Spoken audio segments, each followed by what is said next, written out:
So what is this about an ICBM? Meanwhile, Of the Fox News autoplay literally every single time. Non-nuclear payload? Yeah, no shit. Russian troops launched various missiles, reportedly including an ICBM from the Astrakhan region in an early morning attack in Ukraine on Thursday. Nice. It wasn't an ICBM, it was an IRBM. So is this an example of people just paying attention to it because it's like a scary name? Yeah, basically. Okay, yeah. It's literally just a big conventional payload. I mean, what message is being sent here? That Russia has large missiles? We know that. This is interesting because it had a MRAV warhead, the multi-launch. It's not particularly new or interesting technology. If anything, to me, it kind of reeks of desperation from Putin. Analyst Mick Mulroy for more on this. Mick, a Western official tells ABC News this strike was not an intercontinental ballistic missile, but many officials agree they've never seen anything like this before. So what do you make of that, and how do we now go about finding out what it was? Well, Dan, it's important to point out the U.S. intelligence community tracks every launch of ICBM. So, yeah, wait, do we have video of the missile itself? An air raid alarm sound took that information that Russia could try to strike to U.S. officials. They're escalating. Anywhere in Ukraine, so trigger.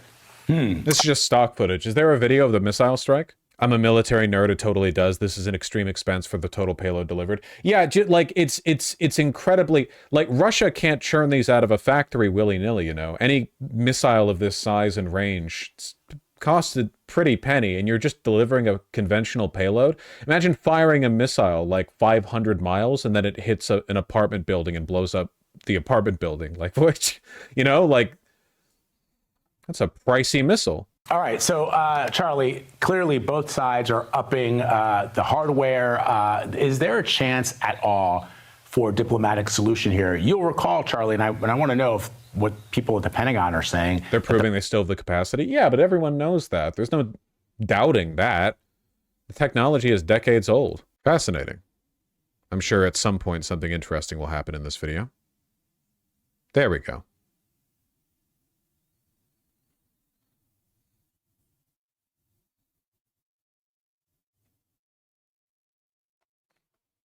$500 trillion rubles down. Did you know the ruble is worth less than Robux as of last week? I did not know that. Makes sense. Zoom. Yeah, see it breaking through the cloud layer there? See, this is a much more impressive video. See how fast they're coming down? Impressive. It's so horrifying to watch. It's a desperation move, and Russia always does this. Anytime they feel like they've been wounded or pushed back in any way. Remember, like, the massacres they carried out on civilians after they got pushed back and their tank convoy leading to Kyiv got broken apart? And then they pulled back further, and there were a bunch of towns that had civilians with bullets in the back of their head. It's just like the tantrum they do. Israel does the exact same thing. There were people blowing up apartments in Gaza after they lost that soccer match in Amsterdam or whatever it was. It's just a common tyrant thing. They're all ego and bluster, so they have to, like, pay it back, you know? Anyway, I don't think anyone should, you know, you shouldn't take anything from this. It's just desperate. Zelensky says the use of an experimental ballistic... Is it experimental? The strike is a symbolic threat in conjunction with the new nuclear doctrine. What new nuclear doctrine? What? Rather than threatening the West with nuclear war every week, they're going to do it every 2 days? What new nuclear doctrine? Putin issues warned the U.S. with new nuclear doctrine. They've lowered the threshold for a nuclear strike in response to a broader range of conventional attacks. Prove the change, Russia's been warning the West for months that if Washington allowed Ukraine to fire U.S., British, and French missiles deep into Russia, Moscow would consider those NATO members to be directly involved in the war in Ukraine. The updated Russian nuclear doctrine, establishing a framework for conditions under which Putin could order a strike from the world's biggest nuclear arsenal, was approved by him. What is this framing? World's biggest nuclear arsenal?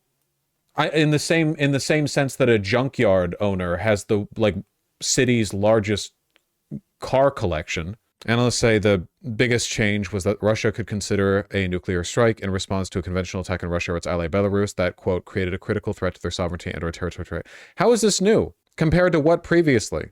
The big picture is Russia is lowering the threshold for a nuclear strike in response to a possible conventional attack. From what to what? It's always been... They always do this. They just made this official as opposed to implied. It's just pathetic. Since the US tracks all ICBMs, the aim is to make the tracking meaningless as they are now being used without nuclear weapons. That's not true, or at least that won't work. I guess the question would be, like, is there any ambiguity in whether or not the ICBM carries a nuclear payload? I could be wrong on this, but I'm pretty sure that there's a way. They claim they warned the US 30 minutes ahead. It's easy to track the launching of ICBMs. Well, the question then would be, like, whether or not they carry a nuclear payload. But I guess the issue with that is that anything could carry a nuclear payload, right? It doesn't have to be an ICBM. You could put a nuke on a, you know, in an artillery shell if you wanted to. You could, it's not a new mechanism. Well, either way. Experimental medium-range ballistic missile. It's experimental. Because it had to be modified to mount conventional warheads. That's so stupid. We spent a bunch of money modifying this missile so that it could have an ineffectual payload so that we could waste it in a meaningless show of force against Ukraine. Such a waste of money. Would it hit cities? Missiles can hit cities. That is, they are allowed to do that. Well, don't worry, folks. Soon Trump will be president. He'll put an end to this by forcing Zelensky to surrender.